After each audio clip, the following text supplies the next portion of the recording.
Rebel Libyan forces, backed by coalition airstrikes, are moving closer towards the capital, Tripoli. In the past 24 hours, the rebels have continued their rapid advance, recapturing key towns and installations across the coast.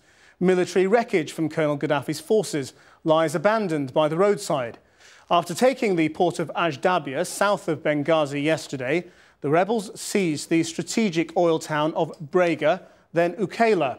Then, further west, Ras Lanuf, and late today, Bin Jawad, all the while moving closer towards the Gaddafi stronghold of Sirte. Tonight, there are reports of further shelling by government troops in rebel-held Misrata.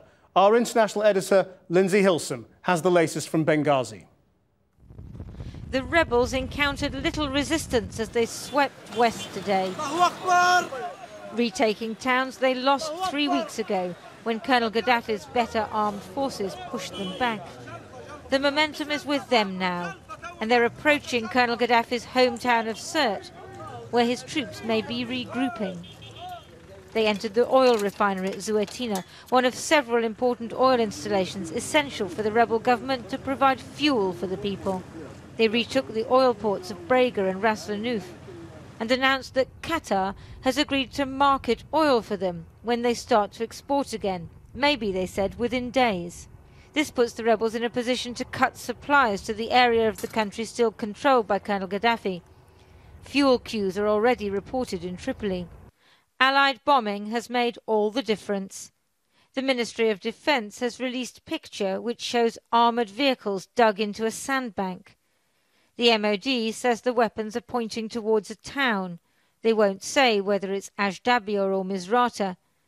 There's a fine line between saving civilians and aiding the rebels.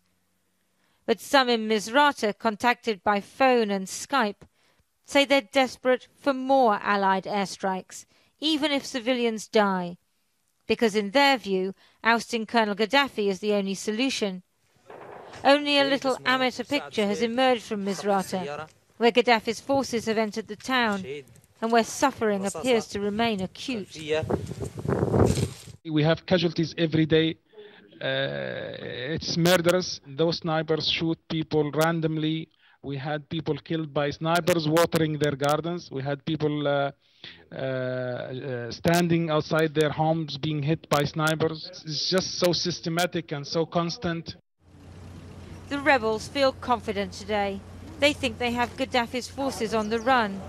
But the tide could turn again. They're still an ineffective fighting force, waiting for coalition bombing to destroy their enemy's armour so they can move ahead.